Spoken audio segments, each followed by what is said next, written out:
Сайн байцгаана уу? За намайг Баяр Сайхан гэдэг залуучдын гарааны бизнес хэмжээхийн хөлбөрт компьютерийн засварын чиглэлээр оролцож байна. Сүүлийн 4-5 жил ажилласан туршлага дээр үндэслээд энэ компьютер засварын газар байгуулах төсөл санаачилсан юм аа. Компьютерийн нарийн засвар тийм motherboard-ны засвар, за дээрэс нь сэлбэг хэрэгсэл солих, за програм чиглэлээр болохоор үүдгийн лицензтэй болон лицензгүй програмын суулгах үйлчилгээ, за мөн байгууллагуудтай хамтарсан үйлчилгээ, за мөн заавар зөвлөгөөгөөд тиймэрхүү чиглэлээр үйл ажиллагаа явуулах байгаа. Энэ төслийг хэрэгжүүлснээр за мэдээж 2-3 хүний ажлын байрыг нэмэгдүүлэх боломжтой.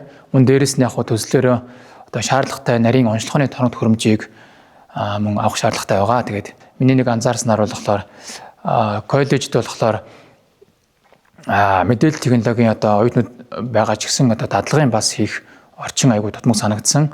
За биеэрээ засрын газраа байгуулаад үйл ажиллагаа явуулах юм бол бас оюутнуудыг маань дадгажуулах тийм боломж бас бүрдэж байгаа гэж харсан. За тэгээд ямар ч энэ хөтөлбөрийг зохион байгуулад